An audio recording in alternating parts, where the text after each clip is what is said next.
നമസ്കാരം, ഷാംസ് വ്ലോഗിൻ്റെ പുതിയൊരു വീഡിയോയിലോട്ട് എല്ലാവർക്കും സ്വാഗതം. ഇന്ന് ഞാൻ എത്തിയിരിക്കുന്നത് അടൂരിലുള്ള ഷൈല എന്ന വീട്ടമ്മയുടെ ആട് വളർത്തൽ വിശേഷങ്ങളായിട്ടാണ്. തൻ്റെ വീടിനോട് ചേർന്ന ചെറിയൊരു ഷെഡിൽ ഏകദേശം 30ഓളം ആടുകളെ വളർത്തി മികച്ച രീതിയിൽ ലാഭം നേടുന്ന ഒരു വീട്ടമ്മയാണ് ഷൈല. ആട് വളർത്തൽ സ്ഥലപരിമിതി ഒരു ബുദ്ധിമുട്ടായിട്ട് വരുന്നവർക്ക് മാതൃകയാക്കാവുന്ന ഒരു വീട്ടമ്മയാണ് ഷൈല. അപ്പോൾ ഇന്നത്തെ ഈ വീഡിയോയിൽ നമുക്ക് ഷൈലയുടെ ആട് വളർത്തൽ രീതികൾ പരിചയം. അടൂരുള്ള മാങ്ങൂട്ടിലാണ് എൻ്റെ വീട്. ഞാൻ 4 വർഷമായിട്ട് ആടിനെ വളർത്തുന്നുണ്ട്. ഞാൻ വളർത്തുന്ന ബ്രീഡുകൾ തോത്താപ്പാരി, ജമുനാപ്പേരി, പർപ്പസാരി, കോട്ട, സിരോഗി ക്രോസ് എന്നീ ഇനങ്ങളാണ് കൂടുതലും. പിന്നെ ഞങ്ങൾ വളർത്താൻ തുടങ്ങിയെന്ന് വെച്ചാൽ എനിക്ക് അമ്മ ഒരാടിനെ തന്നതിൻ്റെ പേരിലാണ് ഞങ്ങൾ ആട് വളർത്തൽ തുടങ്ങിയത്. ഇത് ബീറ്റൽ ക്രോസ് ആയിരുന്നു. അങ്ങനെ ആടിനെ ഞങ്ങൾ ഈ കൂട്ടിയിട്ട് വളർത്തി. അപ്പോൾ അതിന് കുഞ്ഞുങ്ങളുണ്ടായി കഴിഞ്ഞു. ആ കുഞ്ഞുങ്ങളെയൊക്കെ ഞങ്ങൾ കൊടുത്തു. അതിൻ്റെ കുഞ്ഞുങ്ങളൊക്കെ ഞാൻ കുഞ്ഞുങ്ങളായപ്പം പിന്നെ ഞങ്ങൾക്ക് ഈ കൂട് വെക്കാതെ വന്നപ്പോൾ ഞങ്ങൾ വേറൊരു കൂട് ഉണ്ടാക്കി. 1 വർഷമായി ഈ കൂട്. ആ കൂട് എന്ത് തടി കൊണ്ടാണ് നിർമ്മിച്ചിരിക്കുന്നത്? ഈ കൂട് ആഞ്ഞിലിത്തടി. താഴെ എൻ്റെ പ്ലാറ്റ്ഫോം എന്ന് പറയുന്നത് നമ്മൾ വെറുതെ ഇട്ടേക്കുക. താഴെ വശം ഒന്നുമില്ല, വെറുതെ. ആ ഭാഗത്ത് ഇപ്പോൾ കോഴിയെ വളർത്തുന്നല്ലേ? ആ ഭാഗത്ത് ഇപ്പോൾ നമ്മൾ കോഴിയെ വളർത്തുന്നുണ്ട്. കോഴിയെ വളർത്തി. അപ്പോൾ അതിനകത്ത് ഇഷ്ടംപോലെ ഇത് വരുന്നുണ്ട്, തീറ്റ. പുഴുക്കളും പ്രാണികളും ഒക്കെ വരുന്നുണ്ട്, വേസ്റ്റ്. അപ്പോൾ അത് കോഴിയെ പ്രത്യേക തീറ്റയൊന്നും വേണ്ട. അങ്ങനെ നമുക്ക് തീറ്റ ചിലവ് കോഴിക്ക് കുറയ്ക്കാൻ പറ്റും. പിന്നെ ഞങ്ങൾ ഈ ആടിൻ്റെ കാഷ്ടം മൊത്തം വിൽക്കുന്നുണ്ട്. ഒരു ചാക്കിന് 200 രൂപ വെച്ച് ആൾക്കാർ വന്ന് വാങ്ങിച്ചുകൊണ്ട് പോകും. ചിലപ്പോൾ ചില്ലറയായിട്ട് കൊണ്ടുപോകുന്നവരുണ്ട്, ചില 10-15 ചാക്കായിട്ട് കൊണ്ടുപോകുന്നവരുണ്ട്. അപ്പോൾ അങ്ങനെയല്ല നമുക്ക് ഇതിനെ കൊടുക്കാം. പിന്നെ ഇതിൻ്റെ പാല് ഞങ്ങൾ കൊടുക്കുന്നുണ്ട്. പാലിന് എത്ര ലിറ്ററിന് 100 രൂപ വെച്ച്? ലിറ്ററിന് 100 രൂപ. അത് വീടുകളിലേക്കാണ് അതോ ആയുർവേദം കൊടുക്കും? പിന്നെ ഞങ്ങളെല്ലാം ഫാർമസി മരുന്നുണ്ടാക്കുന്ന ആയുർവേദ മരുന്ന് കമ്പനി അവിടെ കൊടുക്കും. അവർക്ക് പക്ഷെ എന്നും വേണ്ട, സീസൺ അനുസരിച്ച് മതി. അപ്പോൾ ആ സീസൺ അനുസരിച്ച് അവർ നമുക്കുള്ള പാല് ശേഖരിച്ച് 5 ലിറ്റർ പാലാകുമ്പോൾ കൊണ്ടു കൊടുത്താൽ മതി. ഫ്രീസറിൽ വെച്ചാൽ മതി പാല് ശേഖരിച്ച്. അപ്പോൾ അവർ അതിനുള്ള വിലയും തരും. ഇവിടെ കൂടുതലും നമ്മുടെ ഫാമിൽ അന്യസംസ്ഥാന ആടുകളാണ്. അതെന്തോ അതിനെ മാത്രം തിരഞ്ഞെടുക്കുക ഒരു കാര്യം? അതിനെ നമുക്ക് 3 മാസം ആകുമ്പോൾ ഒരു കുട്ടിക്ക് 10 രൂപ വെച്ച് കിട്ടും. നമ്മൾ മലബാറി ആടിനെ വളർത്തി കഴിഞ്ഞാൽ ഒരു 10 രൂപ കിട്ടണമെങ്കിൽ ആ ആടൊരു 1.5 വർഷം 2 വർഷം ആകണം. ആടിന് 10 രൂപ കിട്ടണമെങ്കിൽ അത് ചനയോട് കൂടി കൊടുത്തെങ്കിൽ ഒരു 10 രൂപ കിട്ടുള്ളൂ. ഇതെന്ന് വെച്ചാൽ ഇപ്പോൾ ഈ ആട് മനുഷ്യർക്കല്ലേ ഇതിപ്പോൾ അന്ന് പാലുള്ളപ്പോൾ ഈ കുഞ്ഞുങ്ങൾ നല്ലതാകും. പക്ഷേ കുഞ്ഞുങ്ങളുടെ എണ്ണം കുറവല്ലേ? 2 കുഞ്ഞുങ്ങൾ ഇതുകൊണ്ട് 2 കുറയത്തില്ല. ഇപ്പം തന്നെ ഉണ്ട് 2. എല്ലാം ഈ 2 കുഞ്ഞുങ്ങൾ. നമ്മുടെ മലബാറിക്കടി പാൽ ഉൽപാദനം ഉണ്ട്. ഇഷ്ടംപോലെ പാൽ ഇവർക്ക് കിട്ടും. അതുകൊണ്ട് കുഞ്ഞുങ്ങൾ നല്ലതാകും. 3 മാസം ആകുമ്പോൾ കുഞ്ഞുങ്ങൾക്ക് ഒരു 10-15 കിലോ എങ്കിലും വയ്ക്കും. നമ്മൾ എങ്ങനെ കിലോ റേറ്റ് ആണോ അതോ നമ്മൾ 3 മാസം ആകുമ്പോൾ 10? പിന്നെ വീടുകളിലെ ആൾക്കാരെ വളർത്താൻ വരുമ്പോൾ നമ്മൾ 1 രൂപ താത്തക്കയും കൊടുക്കത്തേ ഉള്ളൂ. വീടുകളെ വളർത്തുമ്പോൾ മൊത്തത്തിൽ അങ്ങ് 10 രൂപ ചോദിക്കത്തില്ല. നമുക്കിവിടെ ഇതിന്റെ മുട്ടനാട് എല്ലാ ബ്രീഡിന്റെ ഇവിടെ ഉണ്ടോ അതോ ക്രോസ് ആയിട്ടാണ് ചെയ്യുന്നത്? എല്ലാം നമ്മളല്ല, ഇതിന്റെ ഒറിജിനൽ ഉണ്ടെങ്കിൽ അവിടെ കൊണ്ട് തന്നെ ക്രോസ് ചെയ്യിപ്പിക്കാം. ഇല്ലെങ്കിൽ നമ്മൾ അടുത്തുള്ള ഏതാന്ന് വെച്ചാൽ അതിനെ കൊണ്ടും ക്രോസ് ചെയ്യിക്കും. നമുക്ക് ഇവിടെ അതിനുള്ള ബ്രീഡ് ഇല്ല ക്രോസ് ചെയ്യിക്കാനുള്ള. നമ്മൾ ഫാമിൽ കൊണ്ടേ ക്രോസ് ചെയ്യുക. അപ്പം അതിൻ്റെ അനുസരിച്ചുള്ള എല്ലാം കിട്ടും. ഇവിടെ ഞാനൊരു സംശയം ചോദിച്ചു, നമ്മുടെ ആട്ടും കൊണ്ട് താഴെ കോഴിയെ വളർത്തുമ്പോൾ ആടിന്റെ മൂത്രമല്ല അതിന്റെ മുകളിലോട്ട് വീഴുന്നുണ്ട്, എന്തെങ്കിലും പ്രശ്നം ഉണ്ടാവും? അല്ല, വീഴുന്നില്ല നിങ്ങളുടെ മുകളിലോട്ട്. എപ്പോഴും ആട് മൂത്രം ഒഴിക്കുന്നല്ലോ. ഇവർക്കൊരു പ്രത്യേക സ്ഥലമുണ്ട്, അവർ അവിടെയൊക്കെ നടക്കത്തുള്ളൂ. അതുകൊണ്ട് കുഴപ്പമില്ല. ഇവിടെ ആടിന് തീറ്റ രീതികളൊക്കെ എങ്ങനെയാണ്? ആടിന് ഞാൻ രാവിലെ ഒരു നേരമേ കുഴച്ച് കൊടുക്കത്തുള്ളൂ, ഒറ്റ നേരം. അതെന്തൊക്കെയാണ് കൊടുക്കുന്നത്? പരുത്തി കൊടുക്കും. പിന്നെ പുളിയരി വേവിച്ചത്, പിന്നെ ഒരു ഇച്ചിരി ചാക്കരി അതിനകത്തിലിടും, പുളിയരിക്കത്തിലിടും. കുറച്ച് ഇടാവും. അതിട്ട് വേവിച്ചിട്ട് ജേഴ്സിയും ഗോതമ്പ് തവിടും പരുത്തിയിലവിടെ കുഴച്ച് വെച്ച് ഇട്ടാ കൊടുക്കും. അതിനകത്ത് മിനറൽസ് ഒഴിക്കും, മിനറൽസും കൊടുക്കും. പിന്നെ കുഞ്ഞുങ്ങൾക്കൊക്കെ സിങ്കോവിറ്റ് കൊടുക്കണം. പിന്നെ വിരമരുന്ന് കൊടുക്കണം. വിരമരുന്നൊക്കെ എത്ര ദിവസം? 20 ദിവസം ആകുമ്പം വിരമരുന്ന് കൊടുക്കും. തള്ളയ്ക്ക് പോലെ കൊടുക്കും 20 ദിവസം. പിന്നെ അല്ല, ഓരോ മാസം ആവർത്തിച്ച് 6 മാസം വരെ. തൂക്കം അനുസരിച്ചാണ് കൊടുക്കുന്നത്? തൂക്കം അനുസരിച്ചാണ് കൊടുക്കുന്നത്. ഇപ്പോൾ രാവിലത്തെ തീറ്റ കഴിഞ്ഞാൽ നമ്മൾ 3 മില്ലി. രാവിലത്തെ തീറ്റ കഴിഞ്ഞാൽ പിന്നെ എപ്പോഴതിൻ്റെ തീറ്റയും കൂടിയല്ല? രാവിലത്തെ തീറ്റ കര കുഴച്ച് വെച്ച് കൊടുത്ത് കഴിഞ്ഞാൽ പിന്നെ അതിനെ കെട്ടിക്കൊടുക്കും, എന്തെങ്കിലും പച്ചത്തൂപ്പ് കൊടുക്കും. അത് കഴിഞ്ഞാൽ പിന്നെ ഒന്നുമില്ല. പിന്നെ വൈകിട്ട് ഇതിന് ഒരു 5 മണിയൊക്കെ ആകുമ്പോഴത്തേന് ജേഴ്സിയോ തവിടെ വല്ലതും ഇട്ട് ഇച്ചിരി വെള്ളം കൊടുത്തിട്ട് പച്ചലോ കെട്ടി കൊടുക്കുക. അത്രേ ഉള്ളൂ. ഇതിനെ അഴിച്ചു വിടാറുണ്ടോ? ഇപ്പം ഞങ്ങൾ അഴിച്ചു വിടാറില്ല, സ്ഥലപരിമിതി കാരണം അഴിച്ചു വിടാറില്ല. ഇവിടെ വന്നപ്പോൾ തന്നെ കണ്ടു, നമുക്ക് കുറഞ്ഞ സ്ഥലത്ത് നിന്ന് മാക്സിമം വരുമാനം ഉണ്ടാകുന്ന രീതിയാണ് ഇവിടെ. അപ്പോൾ സ്ഥലപരിമിതി ഉള്ളവർക്ക് വളർത്താൻ പറ്റുന്നതാണ് ആട്? പറ്റും. ആടുകളെ അഴിച്ചു കെട്ടണമെന്നില്ല, പശുവിൻ്റെ കുട്ടി എന്ന് അഴിച്ചു കെട്ടണമെന്നില്ല, കുളിപ്പിക്കണമെന്നില്ല. അപ്പോൾ ഒരു തീറ്റ സ്ഥലപരിമിതി ഉള്ളവർക്ക് തീറ്റ പ്രശ്നം വരാറില്ലേ? തീറ്റ നമ്മൾ സ്വന്തം ഒരിടത്ത് നല്ലതെല്ലാം ഉണ്ടാക്കുന്നേ. എല്ലായിടും ഇപ്പം തീറ്റയും ഈ പയറും ഇപ്പം മിക്കവാറും പ്ലാവലയാണ് കൊടുക്കുന്നത് കൂടുതലും. അപ്പോൾ ഈ പ്ലാവ് വെട്ടുന്നിടത്ത് നല്ല ഞങ്ങൾ പോയി ശേഖരിച്ചുകൊണ്ട് വെക്കും. ഇവിടെ ആടിന് എന്തെങ്കിലും അസുഖങ്ങൾ അങ്ങനെ എന്തെങ്കിലും വന്നിട്ടുണ്ടോ ഈ 4 വർഷത്തിനിടയ്ക്ക്? നമ്മുടെ ഈ ഒരൊറ്റ ആടിന് ഈ കറാച്ചി ആടിന് മാത്രം ഒരു വൈറ്റമിൻ്റെ കുറവ് കൊണ്ട് വന്നു. അത് ഡോക്ടർ ഇഞ്ചക്ഷൻ എടുത്ത് അങ്ങ് മാറുകയും ചെയ്യും. അല്ലാതെ കുഴപ്പങ്ങളൊന്നും ഉണ്ടായിട്ടില്ല. നമുക്ക് എന്തെങ്കിലും വാക്സിനേഷൻ എന്തെങ്കിലും എടുക്കാറുണ്ടോ? PPR എടുക്കാറുണ്ട്, പിന്നെ TT എടുക്കാറുണ്ട്. ചനയുള്ള ആടിന് ചനയുള്ളതാണ് 4ാമത്തെ മാസം. അപ്പോൾ ആ കുഞ്ഞുങ്ങൾക്കും അത് കിട്ടും. പിന്നെ PPR നമ്മൾ ഡോക്ടർ വന്ന് എടുക്കാറുണ്ട്. ഒരു വർഷം കൊണ്ടുള്ള ഇതുണ്ട്. PPRൻ്റെ ഇത് കിട്ടും 1 വർഷം. അപ്പോൾ നമ്മളത് എടുത്തിട്ടുണ്ട് ഇവർക്കെല്ലാം. ഇപ്പോൾ ഡോക്ടർ പറഞ്ഞിട്ടുണ്ട് അടുത്ത PPR എടുക്കുമ്പോൾ പറഞ്ഞത് വരുന്ന എടുത്തു തരാം. എന്താണ് Thekkekara veterinary doctor, Anil doctor, അങ്ങനെയൊക്കെ എല്ലാ സഹായങ്ങളും ചെയ്തു തരുന്നുണ്ട്. എപ്പോൾ വിളിച്ചാലും വരും എന്നുള്ള കാര്യമൊക്കെ. നമുക്കിവിടെ ഉള്ളതിൽ ഏത് ഇനം ആടിനാണ് കൂടുതൽ ആവശ്യക്കാർ വരുന്നത്? ഏത് ക്രോസ് ബ്രീഡിനാണ് വരുന്നത്? അത് അവർക്ക് വരുന്നവർക്കൊന്നും ഇതിന്റെ കുറിച്ച് അറിയത്തില്ല. നമ്മൾ പറഞ്ഞു കൊടുക്കുവാണ് ഇതിന്റെ ഗുണം എന്താണ്, പാലുള്ളതാണ് അല്ലെങ്കിൽ ഇങ്ങനെയുള്ളതാണ്. കൂടുതലും ആൾക്കാർക്ക് ചെവിയിറക്കം ഉള്ള ആടാണെന്ന് പറഞ്ഞാൽ ഈ വരുന്നത്. അതിനുള്ള കാരണം എന്തായിരിക്കും? അതറിയത്തില്ല എന്തുവാണ്. എല്ലാവരും ചെവിയിറക്കം ഉള്ള ആടിന്റെ ജമുനായ പേരിയാന്നുള്ള വിചാരത്തില്ല. ഇവിടെ വരുമ്പോഴാണ് ഇവർക്ക് തന്നെ അറിയുന്നത് ഒത്തിരി ഇനങ്ങളുണ്ടെന്നുള്ള. എല്ലാവർക്കും ജമുനായ പേരുണ്ട് ഒരൊറ്റ അറിയാം. ഇവിടെ ഉള്ള നമ്മുടെ സാധാരണപ്പെട്ട മനുഷ്യർക്ക് 1 വർഷം നമുക്ക് നമ്മുടെ കയ്യിൽ നിന്ന് മുതൽ മുടക്കണം. എന്നെങ്കിലേ നമ്മൾ 1 വർഷം കഴിഞ്ഞ് അവരിൽ നമുക്കൊരു ഇത് കിട്ടത്തുള്ളൂ, പ്രയോജനം. ഞങ്ങൾക്ക് പ്രയോജനം കിട്ടി തുടങ്ങി ഇപ്പം. ഇതിന്റെ വീട്ടുകളോട് അപ്പോൾ ഇതൊരു കഷ്ടപ്പാടല്ലേ ആട് ഫാം? സാരമില്ല, അതൊക്കെ അങ്ങ് പോകും. വരുമാനം കിട്ടുമ്പോൾ അതെല്ലാം മറക്കുമല്ലേ? നമുക്ക് ലാഭകരമായിട്ട് രീതിയിൽ ആട് ഫാം കൊണ്ടുപോകണമെന്നുണ്ടെങ്കിൽ ഒരു എത്ര ആടിനെ വെച്ച് ഫാം തുടങ്ങണം? ആദ്യമേ നമ്മളൊരു മാക്സിമം 5 പേർക്ക് കൂടരുത്. 5 പെണ്ണാടും 1 മുട്ടനാടും വെച്ച് വളർത്താം. അല്ലെങ്കിൽ നമുക്ക് അതിലും താഴെയാണെങ്കിൽ ഒരു 3 പേരെ വെച്ച് അന്നേരം വളർത്തി കൊണ്ടുപോകാം, സുഖമായിട്ട് കൊണ്ടുപോകാം. പിന്നെ നമ്മൾ അതിനെ വിപുലീകരിക്കുക. നമ്മുടെ അതെല്ലാം കുഞ്ഞുങ്ങളെ തന്നെ നമ്മൾ നിർത്തുക. ഞങ്ങൾ അങ്ങനെ ആയിരുന്നു. നമ്മൾ ആദ്യമേ 3-4 ആടിനെ വാങ്ങിച്ചിട്ട് അതിൻ്റെ കുഞ്ഞുങ്ങളെ തന്നെ നിർത്തിയിട്ട് ആ കുഞ്ഞുങ്ങളെ ഇവിടെ നിൽക്കുന്ന മൊത്തം. പിന്നെ നമ്മൾ അവരെ കൊടുക്കത്തില്ല, അവരുടെ കുഞ്ഞുങ്ങളെ മാത്രമേ കൊടുക്കൂ. പിന്നെ അപ്പോൾ ആ കുഞ്ഞുങ്ങൾക്ക് ക്വാളിറ്റിയുള്ള കുഞ്ഞുങ്ങളായിരിക്കും. അമ്മമാർ നല്ലവരാണെങ്കിൽ കുഞ്ഞുങ്ങൾ നല്ലതായിരിക്കും. അങ്ങനെ അപ്പം ഞങ്ങൾ അങ്ങനെ നിർത്തിയേക്കും. ഒരു ആടിൽ നിന്ന് എത്ര തവണ വരെ പ്രസവം എടുക്കാറുണ്ട്? ഇപ്പം നമ്മൾ തുടങ്ങിയിട്ട് 4 വർഷമല്ലേ ഉള്ളൂ. ഇപ്പം ഞങ്ങൾ ആദ്യം വാങ്ങിച്ച ആട് 3ാമത്തെ പ്രസവമായി. ഇപ്പം അത് 4 വർഷം തുടങ്ങിയെന്ന് പറയാൻ വാങ്ങിച്ചിട്ട് ഇപ്പോൾ 2 വർഷം ആകുന്നതേ ഉള്ളൂ. 2ാമത്തെ വർഷം കൊണ്ട് 3ാമത്തെ പ്രസവം. നമ്മൾ വീട്ടിലേക്ക് ആട് വളർത്തൽ ഉദ്ദേശിച്ച് തുടങ്ങുകയാണെന്നുണ്ടെങ്കിൽ ചനയുള്ളതിനെ വാങ്ങിക്കുന്നതാണോ നല്ലത്, അത് കുഞ്ഞുങ്ങളെ വാങ്ങിച്ച് വളർത്തി പഠിച്ചിട്ട് ചെയ്യുന്നതാണോ നല്ലത്? കുഞ്ഞുങ്ങളെ വാങ്ങിച്ച് പഠിച്ചിട്ട് ചെയ്യുന്നത് നല്ലത്. ചനയുള്ളതിനെ വാങ്ങിച്ചാൽ നമ്മൾ കുഞ്ഞിനെ കുറിച്ച് അറിയത്തില്ലായിരിക്കും. അല്ലെങ്കിൽ നമ്മൾ ഒരു സാധാരണപ്പെട്ട ഒരാടിനെ വാങ്ങിച്ച് വളർത്തി അതിനെ എല്ലാം പരിചയപ്പെടുന്നതിന് കുഴപ്പമില്ല. കുഞ്ഞുങ്ങളെ വാങ്ങിക്കാൻ നമ്മൾ അതിന് തീറ്റ കൊടുത്ത് നമ്മുടെ രീതിക്ക് വളർത്താൻ പറ്റും.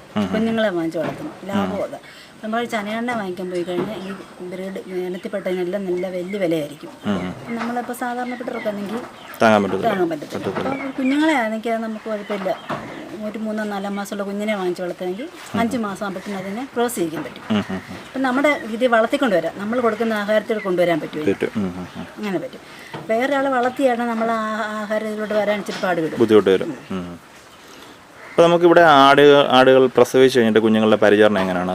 നമ്മൾ കന്നിപ്പാൽ കൊടുക്കും, അങ്ങനത്തെ കുറച്ച് കാര്യം കൊടുക്കും. പ്രസവിച്ച് കഴിഞ്ഞ ഉടനെ നമ്മൾ കൊളസ്ട്രോൾ എന്ന് പറഞ്ഞാൽ ആ പാൽ കൊടുത്തിരിക്കണം. പിഴിഞ്ഞല്ലെങ്കിൽ ആടിന് കുടിക്കാൻ പറ്റുന്നില്ലെങ്കിൽ നമ്മളതിനെ പിഴിഞ്ഞാണെങ്കിലും നിപ്പിൾ ഒഴിച്ച് കുപ്പിക്കകത്ത് കുടിച്ച് കുടിച്ചോളും. അല്ലെങ്കിൽ ഫില്ലറിനകത്ത് ഒഴിച്ച് കുടിക്കാൻ എല്ലാം കുടിച്ചോളും. പിന്നെ ആ പാല്, ഈ കന്നിപ്പാൽ വരുന്നത് ചില ആടുകൾ കുടിക്കുകയാണ് തള്ളാടിനെ കൊടുക്കണം.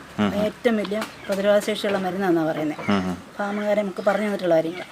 ചില നമ്മൾ കുടിക്കുന്നവർക്ക് അതായത് കൊടുക്കും, അല്ലെ നമ്മൾ ആദ്യത്തെ ഫലം കളയും. പിന്നെ ഒരു ശലം പോലും അവിടെ പാല് നിർത്തിയാക്കത്തില്ല. കുഞ്ഞിനെ കുടിപ്പിച്ച് കഴിഞ്ഞ് രാത്രി മൊത്തം എപ്പോഴാണ് പ്രസവിക്കുന്നതെന്ന് വെച്ചാൽ അത് കുഞ്ഞ് കുടിച്ച് 2-3 തവണ കുടിച്ചു കഴിഞ്ഞിട്ട് അത് മൊത്തം കറന്ന് കളയണം. അല്ലെങ്കിൽ അകടിവെക്കൊണ്ട് നമുക്ക് ഇതിലങ്ങ് അകടിവെക്ക് ഉണ്ടായിട്ടില്ല, ഇവിടെ അറിയത്തില്ല അതിനെക്കുറിച്ച്. അപ്പം മൊത്തം അങ്ങ് പിഴിഞ്ഞളയണം. പിന്നെ അകടെ എപ്പോഴും നമ്മൾ പച്ചവെള്ളം ഒഴിച്ചിങ്ങനെ കഴുകിക്കൊണ്ടിരിക്കണം. പൊട്ടാസ്യം മരുന്നങ്ങനെ ലൈനി ഒഴിച്ചിട്ടുണ്ടെങ്കിൽ കറക്കാൻ അത് അവിടെ വെച്ച് ആഴ്ചയൊരിക്കലും ചെയ്താൽ മതി. ഒന്നും വേണമെന്നില്ല. വല്ലപ്പോഴാണ് അതൊന്ന് ഒഴിച്ച് കഴിയുമ്പോൾ അതിൻ്റെ ഇതെല്ലാം അങ്ങ് പോകും, അണുക്കളൊക്കെ ഉണ്ട്, അതങ്ങ് പോകും. അങ്ങനെയൊക്കെയാണ്. പിന്നെ കുഞ്ഞുങ്ങൾക്ക് നമ്മൾ ഈ മരുന്ന് പിന്നെ ഇവർ തന്നെ കുടിച്ചോളും. 2 ദിവസം കൊണ്ട് തന്നെ കുടിച്ചോളും. നമ്മളൊന്നും ചെയ്യേണ്ട ആവശ്യമില്ല. 3 പേരുണ്ടെങ്കിൽ നമുക്ക് ഇച്ചിരി പാടാം. നമ്മളപ്പോൾ 2-3 പേരെ മാറ്റിയിട്ടിട്ട് വേണം കുടിപ്പിക്കാൻ നിർത്തി. ഇപ്പം നമ്മൾ ഇതിനെ അഴിച്ചുവിട്ടു, 2 പേരുടെ അഴിച്ചുവിട്ടു. അപ്പോൾ അവരവരുടെ ആവശ്യത്തിന് പോയി കുടിച്ചോളും. 3 മാസം വരെ കുഞ്ഞുങ്ങൾക്ക് ആ പാല് കറക്കത്തില്ല. 3 മാസം കഴിഞ്ഞ് കുഞ്ഞുങ്ങളെ മാറ്റി അന്നേരം ഇവരെ കൊടുക്കണമെന്നുണ്ടെങ്കിൽ ഇവരെ തീറ്റി വേണം കൊടുക്കാൻ. അല്ലെ നമുക്ക് കൊണ്ടുപോകർക്ക് പാടാം. അതുകൊണ്ട് നമ്മൾ ഇതിനെ തീറ്റിക്കും. അപ്പോൾ ഇതിന് 3 മാസം ആകുമ്പോൾ ഈ കുഞ്ഞുങ്ങളെല്ലാം നമ്മൾ വേറെ കൂടുതലോട്ട് മാറ്റും. എന്നിട്ട് ഇതിന് തള്ളയുടെ പാല് പിഴിഞ്ഞെടുക്കും. എന്നിട്ട് നമ്മുടെ ആവശ്യത്തിന് എടുക്കുമോ ഇങ്ങനെ കൊടുക്കുമോ. നമ്മൾ ആൾക്കാർക്ക് കൊടുക്കുമ്പോൾ നമ്മൾ കൈത്തീറ്റ കൊടുത്ത് തിന്ന് പരുവത്തിലായിട്ടാണ് കൊടുക്കുന്നത്. അങ്ങനെ കൊടുക്കും. കൊടുക്കുന്നതെല്ലാം അങ്ങനെ കൊടുക്കും. 4 മാസം ഇപ്പോൾ കൊടുത്തെല്ലാം 4 മാസം 3-3.5 മാസമൊക്കെ നമ്മളെ കൊടുക്കുന്നത്. നമ്മൾ കൊടുക്കുന്നതെല്ലാം അങ്ങനെ. അപ്പോൾ അത് നമ്മൾ 10 രൂപ നമ്മൾ പറയുന്നതിൽ നമ്മൾ 10 രൂപ വാങ്ങിക്കത്തില്ല. 1000 രൂപയൊക്കെ കുറച്ച് അങ്ങനെ വാങ്ങി. ഇവിടെ ആടുകളെ കുളിപ്പിക്കാറുണ്ടോ? കുളിപ്പിക്കും. നമ്മൾ എന്നൊന്നും കുളിപ്പിക്കത്തില്ല. ഈ മുട്ടനാടിനെ വല്ലപ്പോഴും കുളിപ്പിക്കും. പെണ്ണാടിനെ പിന്നെ പ്രസവം കഴിയുമ്പം ഒരാഴ്ച അടുപ്പിച്ചും കുളിപ്പിക്കും. ഇദ്ദേഹത്തെ അഴുക്കുകളൊക്കെ മാറാൻ. അതെന്നൊന്നും കുളിപ്പിക്കില്ല. ആവശ്യമില്ല. അവരുടെ ദേഹത്ത് അങ്ങനെ വല്ല അഴുക്ക് വരുന്നില്ല. ഇവിടെ തല ഒരിക്കലും നനയ്ക്കരുത്. തുണി വെച്ച് തുടച്ചങ്ങനെ എടുക്കാവുള്ളൂ. പനി പിടിക്കും. ചെവിക്കത്ത് വെള്ളം കയറില്ല. അങ്ങനെ ഭയങ്കര പല പല കാര്യങ്ങളാണ്. നമുക്ക് ആടുകൾക്ക് ഇവിടെ ഇൻഷുറൻസ് എടുത്തിട്ടുണ്ടോ? നമുക്കൊന്നും എടുത്തിട്ടില്ല. ആടുകളുടെ ഇൻഷുറൻസ് ചോദിച്ചപ്പോൾ ആടുകളുടെ ഇൻഷുറൻസിന് ഭയങ്കര ഇതാ പറയുന്നത്. നമ്മുടെ ഈ ആടിന് വില ഉള്ളതുകൊണ്ട് സാധാരണ മലബാറിയാടിന് വിലയല്ലല്ലോ ഇവർക്ക്. അപ്പോൾ അതിനനുസരിച്ച് വന്നിട്ടില്ലെന്നാ പറയുന്നത്. നമുക്ക് ഗവൺമെന്റിൽ നിന്ന് എന്തെങ്കിലും ആടുവളർത്തലുമായിട്ട് ബന്ധപ്പെട്ട സബ്സിഡിയോ അല്ലെങ്കിൽ ആനുകൂല്യങ്ങൾ കിട്ടിയിട്ടില്ല. പിന്നെ നമുക്ക് ഈ ആത്മയുടെ വെച്ച് കിട്ടിയിട്ടുണ്ട്. സംയോജിത കൃഷിരീതി ആടിനും തേനീച്ചയും കോഴിക്കും ഒക്കെ വെച്ച് അങ്ങനെ കിട്ടിയിട്ടുണ്ട്. നമുക്ക് തുടക്കക്കാർക്ക് സംബന്ധിച്ചിട്ട് ഗവൺമെന്റിന്റെ സൈഡിൽ നിന്ന് എന്തെങ്കിലും സപ്പോർട്ട് അങ്ങനെ എന്തെങ്കിലും ഉണ്ടോ? ഇപ്പം അങ്ങോട്ട് അവിടെ വായ്പയൊക്കെ ഉണ്ടെന്ന് പറഞ്ഞു. നമ്മളതിനെക്കുറിച്ച് അറിഞ്ഞിട്ടില്ല. പിന്നെ പഞ്ചായത്ത് കോഡ് സാറ്റലൈറ്റിന്റെ പദ്ധതിയുണ്ട്. അതിന് ശ്രമിച്ചില്ലേ ഇതുവരെ? ഞങ്ങൾക്ക് കഴിഞ്ഞ പ്രാവശ്യം കൊടുത്ത് കിട്ടിയില്ല. അന്നേരം പഞ്ചായത്ത് ഒരാൾക്കേ ഉള്ളായിരുന്നു. ഈ പ്രാവശ്യം കൊടുക്കാൻ പറഞ്ഞിട്ടുണ്ട്. കൊടുക്കണം. ഇവിടെ നമ്മുടെ ഫാമിലി കൂടുതൽ അന്യസംസ്ഥാന ആടുകളാണ്. നമ്മുടെ ഈ നാട്ടിലെ ക്ലൈമറ്റുമായിട്ട് അത് പ്രശ്നം പൊരുത്തപ്പെട്ട് പോകാൻ പറ്റുന്നുണ്ടോ? അവിടെ ചൂടും തണുപ്പുമല്ലേ. നമ്മുടെ അത്രയും കാലാവസ്ഥ അവർക്ക് ഹൈ അല്ലേ അവിടെ. നമുക്ക് അത്രയും ചൂട് നമ്മുടെ ഇവിടെ ഇല്ലല്ലോ. കുഴപ്പമില്ല. അപ്പോൾ ഇതിന് മുമ്പ് ആട് വളർത്തി ആരുടെയും ഉപദേശം അല്ല ഡോക്ടർമാരെങ്കിലും യൂട്യൂബിൽ നോക്കി ആടുകളുടെ എല്ലാം പഠിച്ചു. അപ്പോൾ എങ്ങനെയൊക്കെ ഏതൊക്കെ ഇനം ആടുണ്ട്, ബീറ്റലുണ്ട് അങ്ങനെയൊക്കെ പറഞ്ഞ് ഞങ്ങൾ ബീറ്റെല്ലാം വളർത്തിയതാണ്. ബീറ്റലിനെ പിന്നെ ഞങ്ങൾ കൊടുത്തതാണ്. പിന്നെ അങ്ങനെയാണ് ഞങ്ങൾ ഈ ആടുകളെ കുറിച്ച് അറിയാൻ കഴിയും. പിന്നെ ഞങ്ങൾ യൂട്യൂബിൽ നോക്കി ആടുള്ളിടത്തെല്ലാം പോയി കണ്ടാണ് ഞങ്ങൾ കുഞ്ഞുങ്ങളെയൊക്കെ വാങ്ങിച്ചത്. ഇതൊരു കൂട്ടുകാരിയാണ് ഞങ്ങളുടെ സിനി എന്ന് പറയുന്നത്. ഞങ്ങളെല്ലാം ചേർന്നാണ് ഇതെല്ലാം എടുക്കാനൊക്കെ ഒന്നിച്ചാ പോകുന്നത്. ഇപ്പം ഇവിടെ നമുക്ക് ഈ പാലുൽപാദനം നോക്കുകയാണെന്നുണ്ടെങ്കിൽ ഏത് ബ്രീഡ് ആടാണ് നല്ലത്? അത് കറാച്ചിക്ക് പാലുണ്ട്. പിന്നെ പർപ്പസാരിയാണ് ഇന്ത്യയുടെ പാൽക്കാരി എന്നാണ് അതിനെ അറിയപ്പെടുന്നത്. പർപ്പസാരി അതുണ്ട് നമുക്ക്. നമുക്ക് എത്ര ലിറ്റർ വരെ കിട്ടുമായിരിക്കും? 1.5 ലിറ്ററൊക്കെ കിട്ടും. 3 മാസം കഴിയുമ്പോൾ കുഞ്ഞു കുടിക്കുമ്പോൾ അതിനെക്കാട്ടി 2 ലിറ്റർ വല്ലെങ്കിലും കാണും.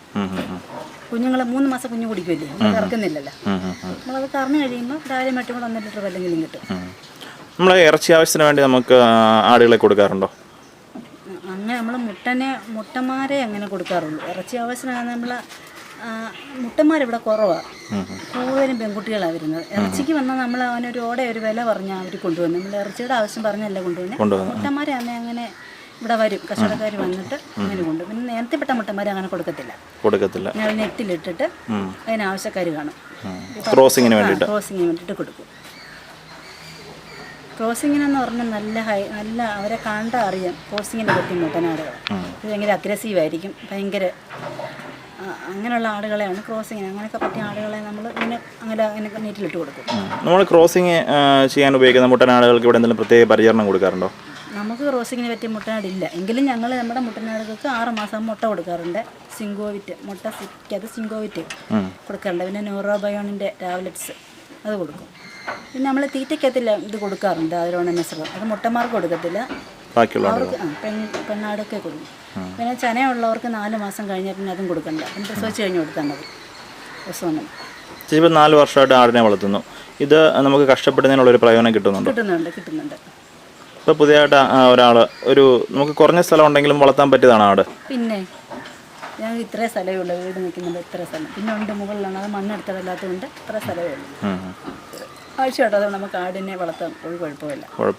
നമ്മൾ പുതിയതായിട്ട് ഒരാൾ വീടിനോട് ചേർന്ന് ഇതുപോലെ ചെറിയ രീതിയിൽ തുടങ്ങണമെന്നുണ്ട് എന്തൊക്കെ കാര്യങ്ങളാണ് ശ്രദ്ധിക്കേണ്ടത്? ആദ്യം തുടങ്ങുമ്പോൾ തുടക്കക്കാർ ഒത്തിരി ആളുകൾ ആദ്യം വാങ്ങിക്കരുത്.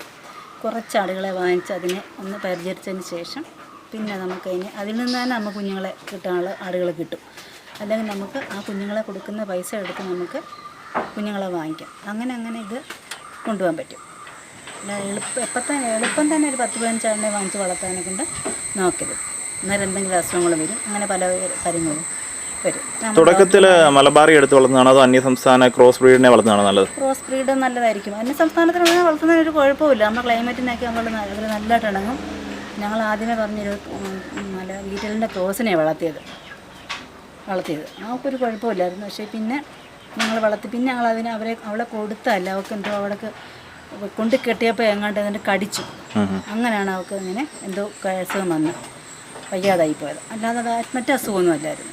അങ്ങനെ ഞങ്ങൾ പിന്നെ വേറെ ഞങ്ങൾ ആടിനെ വാങ്ങിച്ചത്. ഞങ്ങൾ പുതിയതായിട്ട് പിന്നെ വാങ്ങിച്ചത് ഇപ്പോൾ കറാച്ചി ആടിനെയാണ്. ഇപ്പം നല്ല രീതിയിൽ കുടുംബം കഴിയാനുള്ള വരുമാനം ഇതിൽ നിന്ന് കിട്ടുന്നുണ്ടോ? ഡെയിലി വരുമാനം നമുക്ക് പ്രതീക്ഷിക്കരുത്. അതിൽ നിന്ന് കിട്ടും. പാൽ എന്നും ആൾക്കാർ ഒരു വീട്ടിലേക്കുള്ള ആവശ്യക്കാർ മാത്രമേ നമുക്ക് കാണത്തുള്ളൂ. അല്ലാതെ ഡെയിലി കിട്ടത്തില്ല. നമുക്കൊരു വർഷത്തിലോ ഇപ്പോൾ ഒരു ആടിനെ കൊണ്ട് നമുക്ക് ചെന നിറച്ച് പ്രസവിച്ച് കഴിഞ്ഞ് 3-ാമത്തെ മാസമാകുമ്പോൾ നമുക്ക് അതിൻ്റെ വരുമാനം കിട്ടും. ഒരാടിന് ഒരു ദിവസത്തേക്ക് ചിലവും നമ്മൾ ഒത്തിരി നമ്മൾ ചെയ്യുന്ന പോലെ ഇരിക്കും. പച്ചില തീറ്റ ഇച്ചിരി കൂടുതൽ എടുക്കാമെങ്കിൽ മറ്റേ തീറ്റ ഇച്ചിരി കുറച്ചെടുത്ത് തീറ്റ അന്നേരം ചിലവ് കുറയും. അന്നേരം ചിലവ് കുറയും.